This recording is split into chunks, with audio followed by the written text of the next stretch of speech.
गया पटना रोड पर बाड़ा गुमटी के पास चाकंद में ऑल इंडिया इत्तेहादुल मुस्लिमीन के क्षेत्रीय कार्यालय में 78वें स्वतंत्रता दिवस पर ध्वजारोहण किया गया।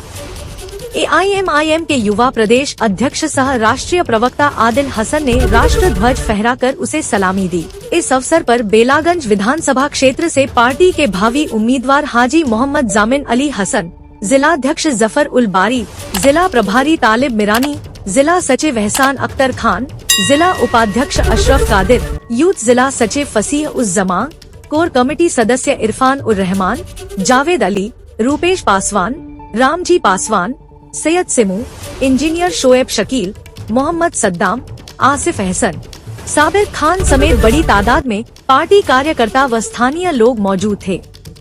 इस अवसर पर क्षेत्रीय कार्यालय का लोकार्पण किया गया। कार्यक्रम में वक्ताओं ने देशवासियों को स्वतंत्रता दिवस की बधाई और शुभकामनाएं दी। इस दौरान उन लोगों ने संगठन को मजबूत करने के विभिन्न बिंदुओं पर चर्चा की। साथ ही आगामी बेलागंज विधानसभा में होने वाले उपचुनाव के लिए हाजी मोहम्मद जामिन अली हसन को पार्टी की ओर से उम्मीदवार बनाने की मांग की गई। मीडिया से रूबरू होते हुए यूथ प्रदेश अध्यक्ष सह राष्ट्रीय प्रवक्ता आदिल हसन ने केंद्र व राज्य सरकार पर जमकर हमला बोला। उन्होंने कहा कि केंद्र सरकार मुसलमानों और दलितों के साथ सौतेला व्यवहार कर रही है। वक्फ बिल पर उन्होंने कहा कि यह बिल राजनीति से प्रेरित है। संसद में विभिन्न प्रकार का बिल लाकर केंद्र सरकार मुसलमानों के धार्मिक मामले में दखल अंदाजी कर रही है। इसका हर स्तर पर विरोध किया जाएगा। वहीं बेलागंज विधानसभा क्षेत्र के भावी प्रत्याशी हाजी मोहम्मद जामिन अली हसन ने कहा कि बेलागंज की जनता बदलाव चाहती है। क्षेत्र के लोगों को लगता है कि इस बार उनके क्षेत्र का ही उम्मीदवार उनका प्रतिनिधित्व करे। स्थानीय जनता की भारी मांग पर उन्होंने अपना दावा पेश किया है। अगर पार्टी का प्रदेश नेतृत्व उन पर भरोसा करता है तो यकीनन वो यहां से भारी मतों से जीत दर्ज करेंगे। ब्यूरो रिपोर्ट, मगध टुडे, गया।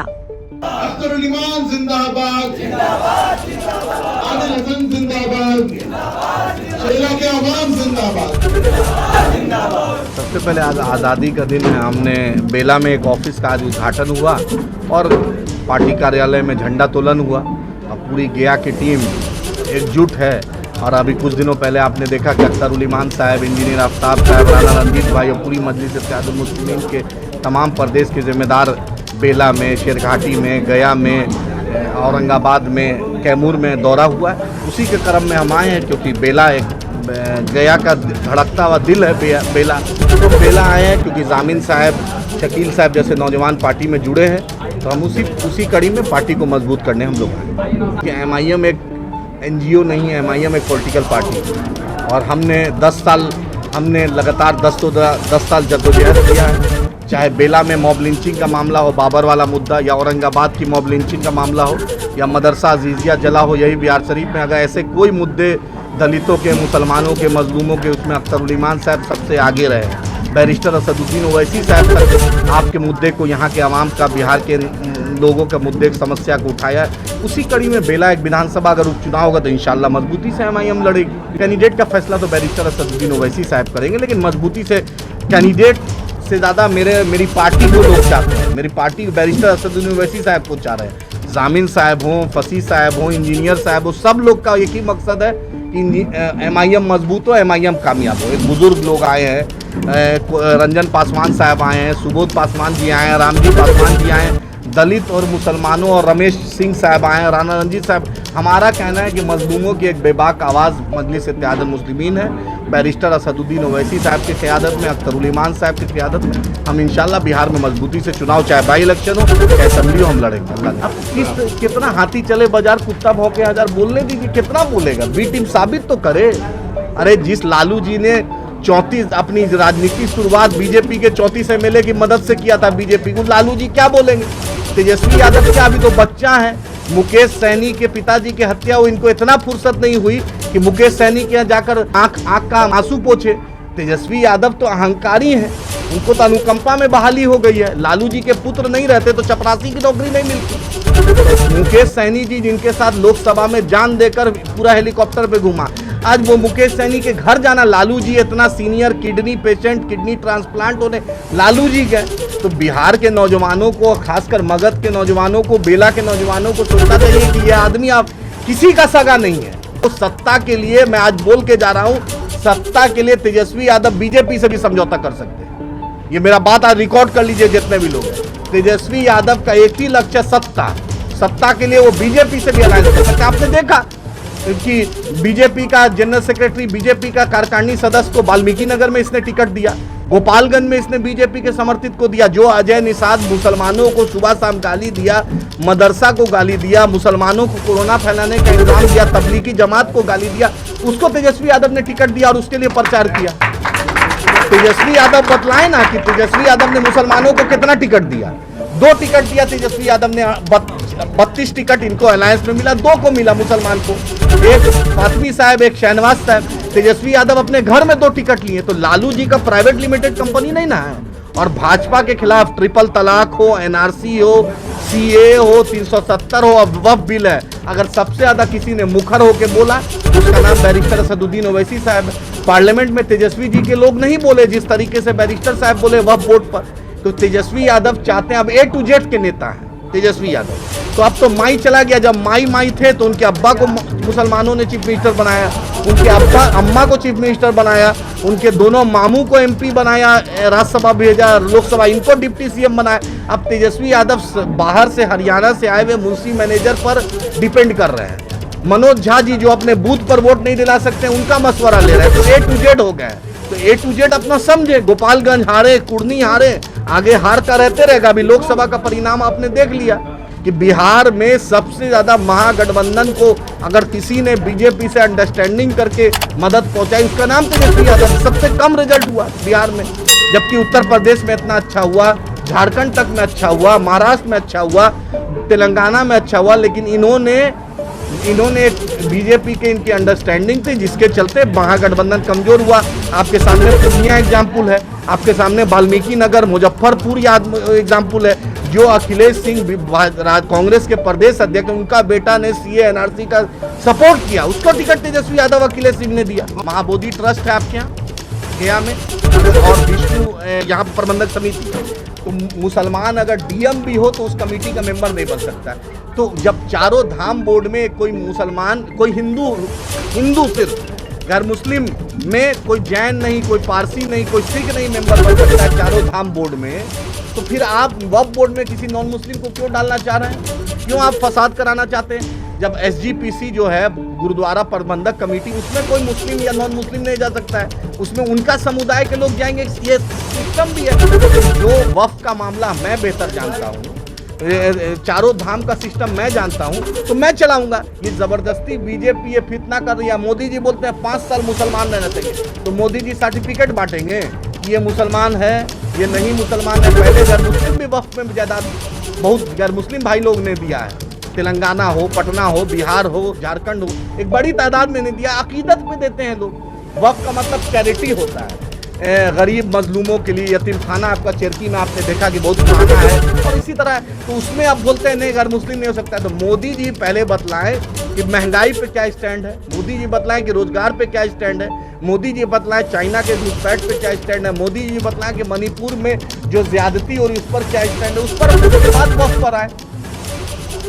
पहले आप अपना गुजरात मॉडल जो बोलते हैं, गुजरात में जो बाढ़ की तबाही हुई आपने देखा, महाराष्ट्र में आपने देखा बाढ़ की तबाही। जिस गडकरी साहब को मीडिया इतना चालीसा पड़ती है, जितना भी NH है पूरे भारत का देख लीजिए, बद से बदतर हुआ है। अब मीडिया चालीसा पड़ी हुई है गडकरी जी का। निर्मला सीतारमन से ज्यादा एरोगेंट फाइनेंस मिनिस्टर किसी ने नहीं देखा। ये आपका जो मनसुख मालिया जो है स्पोर्ट्स मिनिस्टर, वो बतला रहे हैं कि 73 लाख रुपया सौगात पे खर्च हुआ। तो मोदी जी पर मैं बतला दूं 38 करोड़ रुपया उनके पिताजी का किसी के नहीं पैसा, देश का टैक्स पेयर का 38 करोड़ रुपया उनके प्रचार पर गूगल एडवर्टाइजमेंट पे खर्च हुआ। तो किसी का 74 लाख आप पार्लियामेंट में जोड़ा रहे हैं, 38 करोड़ मोदी जी का नहीं। एक बार मोदी जी कहीं जाते हैं कोई प्रोग्राम में तो कम से कम 2 से 3 करोड़ रुपया खर्च होता है। अब मोदी जी तो हर दिन घूमते हैं, उनका शौक क्या है? कपड़ा बदलना। तो सुबह कुछ एरोप्लेन में जब चढ़ेंगे तो कुछ कुर्ता, एरोप्लेन में जब उतरेंगे तो दूसरा कुर्ता, प्रोग्राम में जाएंगे तो दूसरा बंडी, शाम में दूसरा कोट, उनकी आदत है। पता नहीं कौन फाइनेंस करता है, लेकिन लगता है अदानी अंबानी कहीं ना कहीं फाइनेंस कर रहे हैं, क्योंकि हिडनबर्ग ने जो रिपोर्ट दिया है उसमें कहीं ना कहीं मोदी जी का कुछ ना कुछ अदानी से अंडरस्टैंडिंग है, इनका कुछ पैसा वही रखे हुए हैं, जो हमें लगता है। और आप एयरपोर्ट का देख लीजिए, गया में जो इन्होंने हवाई चप्पल वाले को बोला था कि हम चढ़ाएंगे, अब जाकर गया से दिल्ली का प्लेन का भाड़ा चेक कर लीजिए, 16,000 18,000। तो हवाई चप्पल आप तो अदानी के प्लेन में चढ़ जाते हैं, लेकिन गया का, मगध का, बेला का, वजीरगंज का, इमामगंज का जो आम मुसलमान, दलित, पिछड़ा, अति पिछड़ा है, वो कैसे प्लेन पे चढ़ेगा मोदी जी? आप तो अंडरस्टैंडिंग अदानी को 250 लाख करोड़ रुपया दे दिया, बैंक से दिलवा दिया आपने, तो कोयला दे दिया जबरदस्त तरीके से। तो कभी जफरुल बारी साहब को भी दिलवाइए, कभी रामजी पासवान जी को भी दिलवाइए, कभी एहसान साहब को भी दिलवाइए, तब ना जामिन साहब को दिलवाइए, तब ना समझेंगे कि आम लोग का है। और मोदी जी की एक और खासियत है, भारत के किसी मुसलमान से गले नहीं मिलेंगे, लेकिन विदेश में इतना मुसलमान से गले मिलेंगे कि डर लगता है कि पता नहीं वहां से कुछ पढ़ उड़ के नहीं आ जाए। भारत के मुसलमान से इतनी दूरियां और विदेश के मुसलमान से इतना गला, ये तो समझ नहीं आता है। और महिलाओं की बात करते हैं मोदी जी तो, और मुसलमानों की बात करते, एक भी MP मुसलमान नहीं है भाजपा में, एक भी मिनिस्टर आजाद भारत में पहली बार हुआ है। वाजपेयी जी के वक्त में भी दिखाने के लिए सही मिनिस्टर मुसलमान होता था, न MP मुसलमान, न मिनिस्टर मुसलमान। बस मोदी जी मुसलमान को अपना हिमायती समझते हैं। मुझे समझ में नहीं आता है कि कुछ तो करके दिखाओ मेरे भाई। जामिया का बजट कम हो गया, अलीगढ़ का बजट कम हो गया, ANU किशनगंज का बजट नहीं आपने दिया, pre matric post matric scholarship आपने कम कर दिया, हज कमेटी के भ्रष्टाचार को आप जांच नहीं कराते हैं। आखिर कहाँ है सबका साथ सबका विकास? हम मोदी जी से ही पूछना चाहते हैं कि 240 पर आए हैं, जनता 24 पर भी लाएगी, 2 पर भी लाएगी। फिर से आप गुजरात जाइएगा और जितना भ्रष्टाचार है, जिस तरीके से चिदम्बरम साहब ने CBI हेडक्वार्टर में बहुत अच्छा शानदार जेल बनाया था, अगर भाजपाइयों का भी जांच होगी तो ED अगर ईमानदारी से CBI जांच करे तो उनके लिए भी तिहाड़, उनके लिए भी बेऊर बहुत बड़ा है। आज पूरा देश स्वतंत्रता दिवस मना रहा है, उसकी मेरे तरफ से बहुत बहुत शुभकामनाएं, बधाई है पूरे देश को, बिहार वासियों को, बेलागंज के वासियों को। आज बेलागंज में मैंने अपनी ऑफिस का ओपनिंग किया, जिसका ओपनिंग हमारे राष्ट्रीय प्रवक्ता आदिल हसन साहब ने किया है। और ये जो ऑफिस है ये बाड़ा गुमटी के बाद, और मैं उम्मीद करता हूं कि जितने भी लोग AIMIM से जुड़ना चाहते हैं, अब उन्हें बहुत आसानी होगी कि वो इस ऑफिस में आएँ और सदस्यता ग्रहण करें। और इस पार्टी को हम बूथ स्तर पे काम कर रहे हैं, बूथ स्तर तक मजबूत करने का काम कर रहे हैं। और जो अभी बाईपोल होने जा रहा है उसमें पार्टी हमारी इंशाल्लाह चुनाव लड़ेगी और बहुत मजबूती से चुनाव लड़ेगी, और जैसा भी पार्टी का आदेश रहेगा हम उसको मानेंगे। देखिए, हमने बहुत रिसर्च किया, बहुत इंतज़ार किया, लेकिन हमें अपनी क़यादत नहीं दिखी कहीं भी। और क़यादत की जब हम बात करते हैं तो किसी ने भी मुस्लिम लीडरशिप को आगे नहीं किया। और मुस्लिम लीडरशिप की जब बात करते हैं हम, तो सबसे मजबूत चेहरा हमें असद ओवैसी का दिखता है, जो लोकसभा में भी बात को रखते हैं उसी मजबूती से रखते हैं। एक अकेला सांसद, पूरे सब जितने भी सांसद हैं उन पे भारी पड़ते हैं। आपने देखा वक्फ बिल पर जितना मजबूती से उन्होंने इस बात को रखा, और देखा कि पूरा विपक्ष मजबूर हो गया इसके खिलाफ में आवाज़ उठाने के लिए, और वक्त पे आवाज़ उठाया पूरा विपक्ष ने मजबूती से। और जिस कमेटी गठित हुई ज्वाइंट पार्लियामेंट्री कमेटी की, तो उसमें आपने देखा कि असद ओवैसी साहब को भी जगह दिया गया। क्यों दिया गया? क्योंकि उनकी बेबाकी, उनकी मजबूती, उसके वजह से उन्हें जगह दिया गया है। और हमें उम्मीद है कि ये बिल वापस होगा और विपक्ष भी मजबूती से लड़ेगा, क्योंकि ओवैसी साहब ने पहले बात रखी है, तो विपक्ष को मजबूर होना पड़ा उनके आगे, और विपक्ष उनकी बात को, उनकी क़यादत में विपक्ष भी आगे बढ़ेगा। और यही वजह थी कि मैंने इस पार्टी को ज्वाइन किया है, ओवैसी साहब के हाथों को मजबूत करने के लिए। और इंशाअल्लाह बेलागंज से जो आवाज़ निकलेगी, जो रिजल्ट आएगा वो पूरे देश में जाएगा, और असद ओवैसी साहब इंशाअल्लाह बहुत मजबूत होंगे और हमारी पार्टी बहुत मजबूत होगी पूरे बिहार से लेकर पूरे हिंदुस्तान में। गर्मियों में वाटर पार्क का उठाइए आनंद। सेट्स छमाछम वाटर पार्क में दोस्तों और परिवार के साथ आइए और लीजिए भरपूर मजा। नीमा गांव, गोथू, बोध गया, बिहार। पूर्वी भारत के सबसे बड़े, सबसे अच्छे और सबसे आधुनिक सेट्स छमाछम वाटर पार्क में है ऐसे आकर्षण कि आपने पहले नहीं देखा होगा। सुरक्षा के सभी मानकों को पूरी तरह से लागू करने वाला water park, wave pool, crazy river, Bharat का इकलौता volcanic waterfall, Howrah bridge, rain dance, kids play area, tower rides, multi play area, funnel tube rides, free fall type body slide, lush green garden, common और VIP changing rooms, sanitary facilities के अलावा और भी बहुत कुछ। एक बार जरूर विजिट करें सेट्स वाटर पार्क, नीमा गांव, गोथू, बोध गया, बिहार। अधिक जानकारी के लिए संपर्क करें 7479469977।